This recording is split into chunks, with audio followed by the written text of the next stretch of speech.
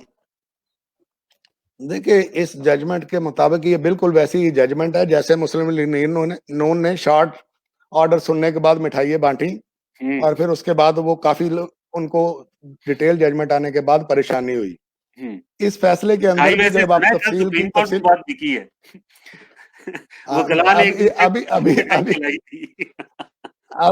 ابھی تو میں تو یہ بات جاننا صرف بیان کرنا چاہتا ہوں انعام بھائی کہ پاکستان کے اندر یہ ایک بہترین موقع تھا اس ججمنٹ کے ذریعے کہ یہ میسج دے دیا جاتا کہ کوئی شخص بھی قانون سے بالا تر نہیں ہے. ہسٹری آف ججمنٹ سے لے کے ابھی تک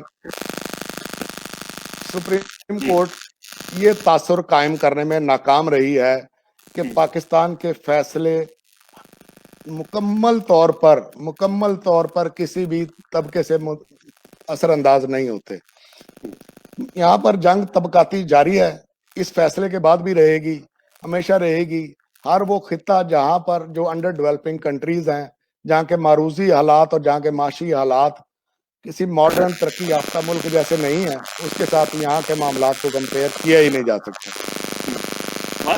خان صاحب میں کیونکہ آپ کا لنک کسی بھی ٹائم جا سکتا ہے, تو میں ایک آخری سوال آپ سے لازمی پوچھنا چاہتا ہوں تاکہ اگر بعد ازاں میں آپ کو لوز بھی جی پوچھ لیجیے جاتے جاتے کہ اگر جی سر ایک ایسا ڈیسیجن آتا ہے دوبارہ یہ معاملہ جو ہے وہ سپریم جوڈیشل کونسل کی طرف جاتا ہے اور ہم قاضی صاحب کو ریڈیکیول ہوتے ہوئے دیکھتے ہیں یا انہیں جو ہے پھر وکٹمائز کیا جاتا ہے, تو بطور بار پالیٹکس کے ایک اہم رہنما میں جاننا چاہوں گا ایسی صورت میں بار کس سائڈ پر کھڑی یا ہم بار کو کس سائڈ بار ہمیشہ دیکھیں گے؟ بار ہمیشہ جو ہے نا انعام صاحب جوڈیشری کے ساتھ کھڑی ہوگی.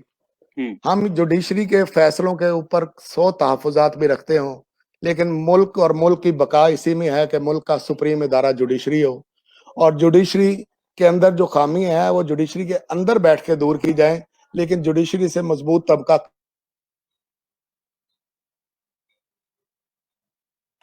میرے خیال سے اور بار جوڈیشری کے اندر جو بھی کمی ہوگی ان جی کین یو ہیئر می نہیں sorry I can hear you yes we lose اور بار میں صرف اب آخری بات یہ کہنا چاہ رہا ہوں انعام بھائی کہ بار اور وکیل کبھی بھی عدلیہ کے خلاف نہیں ہو سکتا. بار ہمیشہ عدلیہ کے ساتھ کھڑی ہوگی. عدلیہ کے فیصلے میں تحفظات کی صورت میں ریویو پٹیشن موجود ہے, قانونی طریقے موجود ہیں, لیکن ججز کے سامنے کھڑے ہونا اور جوڈیشل سسٹم کے سامنے کھڑے ہونا نہ بار کا وتیرہ رہا ہے, نہ کبھی بار ایسا کرے گی انشاءاللہ. بہت شکریہ خان صاحب. مجھے معلوم ہے کہ آپ نے جو ہے وہ کہیں پہ جانا ہے اور آپ نے مجھ سے ریکویسٹ کی تھی کہ آپ کو 15 منٹ کے اندر نپٹایا جائے. آپ کی مہربانی, آپ نے آدھے گھنٹے سے زیادہ ہمارا ساتھ دیا.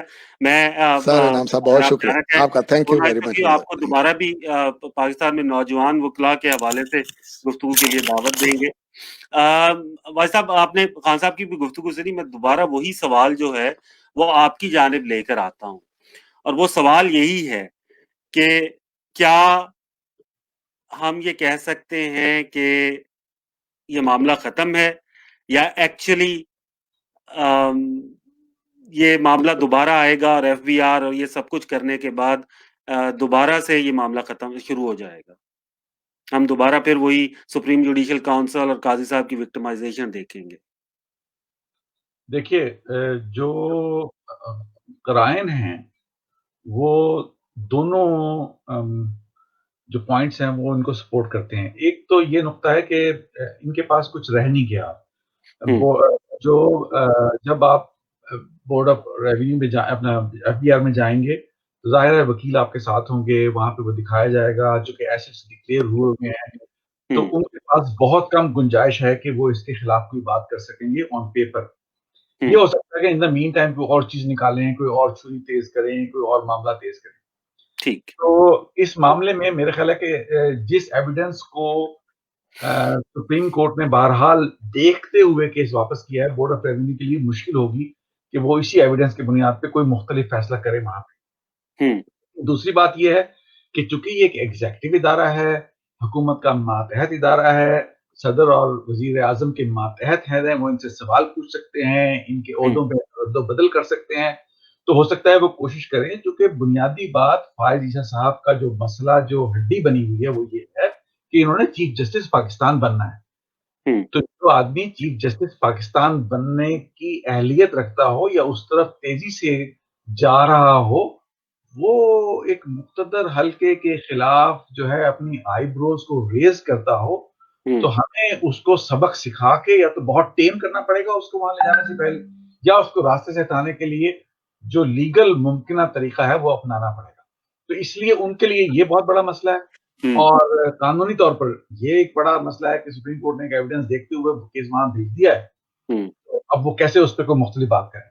بھائی صاحب, ایک ٹو راؤنڈ اٹ اپ, ہماری کوشش ہوگی کہ ہم اپنے پروگرام کو چھوٹا رکھیں تاکہ دوست اسے دلچسپی کے ساتھ دیکھ سکیں اور دوبارہ بھی اس ٹاپکس پہ ہم بات کریں.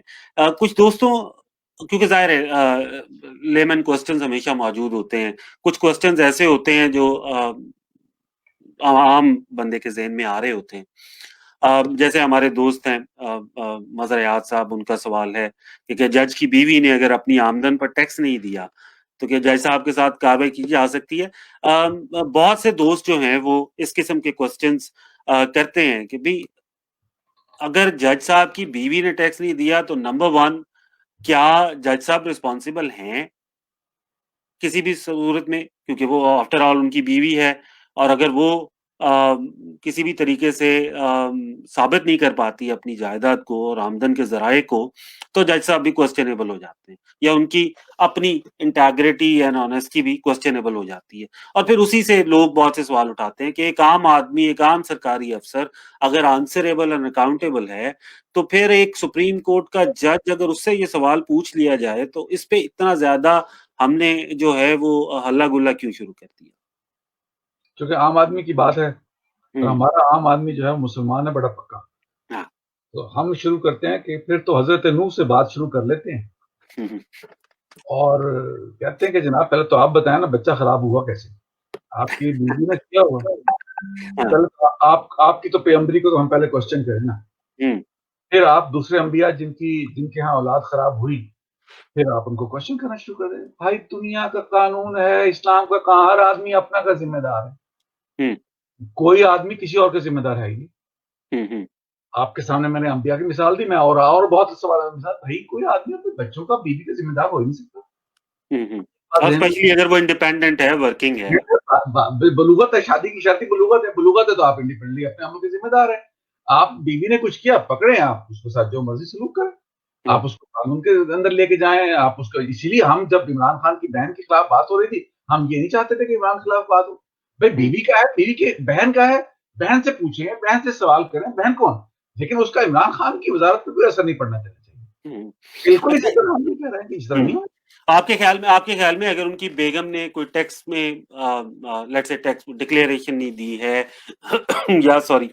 یا ایون وہ اپنی اس پراپرٹی کو خریدنے کے ذرائع ثابت نہیں کر پاتی ہیں, تو ایون دین بھی جج صاحب can not be held responsible اور آنسریبل فار دیٹ. بھائی مس کنڈکٹ آف اے جج, جو پاکستان ابھی تک بات نہیں ہوئی, misconduct of a judge is a misconduct which he carried out while he was the judge of the court. Not that misconduct by his wife or by his children is misconduct of a judge. تو کوئی قانونی نہیں ہے نا, جب آپ کو کوئی عہدہ مل گیا, اس عہدے کے ڈسچارج میں آپ سے کوئی غلط بات ہو, that is a misconduct of a judge. لیکن اگر آپ وکالت کے دور کا کوئی کیس اٹھا کے لے آئیں اور اس پہ کہیں کہ that is a misconduct of جج، it's not a misconduct of It's جج، not a misconduct. Lawyer. Hmm. تو یہاں پہ مسکنڈکٹ آف جج ہونا ہی اس وقت صورت چاہیے تھا کہ جج نے فیصلہ دیتے ہوئے کوئی ایسی بات کی. اور خدا کے لیے مورلز جو ہیں، آخری بات سے بھی کہتا ہوں، مورل قانون بنانے سے پہلے ڈسکس کر کے قانون بنائیں. آپ کے پورے کانسٹیٹیوشن میں کسی قانون کی کتاب میں مورل کا لفظ اس لیے نہیں آتا، قانون کا لفظ آتا ہے کہ مورل ڈسکس ہوں گے قانون بننے سے پہلے. آپ استاد ہیں اور قانون کے بھی استاد ہیں، ہمارے تو استاد ہیں ہی ہیں لندن میں بھی پاکستان میں بھی. تو لیمن کوسچن جو ہے میں چاہ رہا ہوں کہ آپ کو مختصر ان کے اوپر بات، کیونکہ آپ ظاہر بہترین اس کا جواب دیں گے. ہمارے دوست ہیں لال نواز صاحب، وہ کہہ رہے ہیں کہ جج صاحب نے بھی تو حکومتی عہدے داروں کی پراپرٹیز جو ہیں وہ جواب الجواب میں عدالت میں رکھ دی تھی. تو اس معاملے میں ہم دیکھتے ہیں کہ ججمنٹ کے دوران ان کے اوپر تو کوئی بات نہیں کی گئی، اور تو ان کا شاید سوال یہ ہے کہ پھر باقی جو پراپرٹیز جن کا مینشن کیا گیا تھا اس کے اوپر ان کو کیوں اگنور کیا گیا؟ یہ بات ہے. اور دیکھیے میرا خیال ہے کہ جج صاحب نے اس میں بڑے کلیئر تھے کہ وہ یہ سب کہنا چاہ رہے تھے کہ پراپرٹیز کا موجود ہونا اٹ سیلف کوئی ایسی بڑی بات نہیں ہے. انہوں نے یہ نہیں کہا کہ جس کی پراپرٹیز ہیں وہ ناجائز ہیں یا غلط ہیں یا نہیں. ہی واز ویری کلیئر کہ میں صرف یہ کہنا چاہ رہا ہوں صرف پراپرٹی کی موجودگی اس بات کا ثبوت نہیں ہے کہ وہ غلط بات ہوئی. یہ بات انہوں نے یہ بات. ہمارے دوست شریف صاحب کہہ رہے ہیں، شریف محمد صاحب، کہ کیا اس وقت عدالت اتنی گٹس رکھتی ہے کہ وہ کیانی، میرا خیال ایکس چیف کیانی کے کہہ رہے ہیں کہ کیانی کے پاس موجود ریسورسز یا دیگر لوگوں کے ایسٹس کے متعلق معاملات پر رائے دینے کی پوزیشن میں ہو. دیکھیے جہاں تک تو ان کے اختیار، گٹس کا لفظ نہیں، میں اختیار کی بات ہے تو آپ کے سامنے پرانا چیف جسٹس جناب سب کو سیدھا کر کے رکھا ہوا تھا، اور اختیار تو موجود ہے، لیکن ہر جج کا اپنا ایک کانشیس ہے، اپنی ایک اندر کی طاقت ہے. میرا خیال ہے کہ اس وقت شاید جو اس فیصلے سے نظر آ رہا ہے کہ ان کے پاس شاید وہ طاقت کا استعمال نہ کرنا چاہیں گے اور نہیں کرنا چاہتے. طاقت موجود ہے. بھائی صاحب بہت شکریہ. بس آخری جاتے جاتے میں آپ کی گٹ فیلنگ ایک پوچھتا ہوں. آپ کی گٹ فیلنگ میں ہم جسٹس فائز عیسیٰ کو اس تمام سینیریو میں اور پاکستان میں موجود اداراتی جو ایک ادارہ جاتی دراصل موجود ہے اس کے دیکھتے ہوئے کیا ہم انہیں as a chief justice of Pakistan دیکھ پائیں گے؟ انشاءاللہ اس پازیٹیو نوٹ پہ رہتے ہیں. We should end on a positive note. That's very nice of you. میں ہمارے جو دوست دیکھ رہے ہیں ان کا بہت زیادہ ممنون ہوں. میں واسطہ بہت شکریہ آپ کا، آپ پروگرام میں شریک ہوئے. آپ جیسے اساتذہ سے ہمیشہ ہم کچھ نہ کچھ سیکھتے ہیں، گفتگو میں بھی سیکھتے ہیں، ویسے بھی آپ کو دیکھ کے بھی سیکھتے رہتے ہیں. دوستوں جو آپ لوگ دیکھ رہے تھے، آپ کا بہت شکریہ. یقیناً بہت سے سوال ایسے ہوں گے جو ابھی بھی دوستوں کے ذہن میں آتے رہیں گے جب وہ پروگرام دیکھتے رہیں گے یوٹیوب پر یا فیس بک چینلز کے اوپر. ہم دوبارہ واز صاحب کو اور جو ماہرین قانون ہیں پاکستان سے بھی، پاکستان سے باہر بھی، ان کو دوبارہ زحمت دے سکتے ہیں. مقصد یہ ہے مکالمہ، چاہے اردو کی سائٹ، انگریزی کی سائٹ، اس کے گروپس، اس کے پیجز، اس کا یوٹیوب چینل، اس سب کا مقصد دراصل ایک پازیٹیو ڈسکشن کو جنم دینا ہے. کوشش ہماری یہ ہے کہ ہوا میں باتیں نہ کی جائیں، الزام تراشیاں فقط نہ ہوں، بلکہ کنکریٹ گفتگو ہو جس سے ایک دوسرے سے سیکھا جائے، تمیز کے دائرے میں رہتے ہوئے مکالمہ کیا جائے. ان پروگرامز کے تھرو جو مختلف موقع پر مختلف ٹاپکس کے اوپر مختلف پروفیشنلز کے ساتھ یا عام لوگوں کے ساتھ بھی کی جائے گی، اس کا مقصد یہی ہوگا کہ ہم مکالمے کی، ویڈیو مکالمے کی، ریٹن کی تو ہم کافی عرصے سے 4 سال سے کر رہے ہیں، اب ایک ویڈیو مکالمے کے ذریعے ہم ایک ایسے پلیٹ فارم کو، ایک ایسے مکالمے کو جنم دیں جس میں ہم ایک دوسرے سے سیکھیں. آپ سب کا بہت شکریہ. خوش رہیے. So nice of you.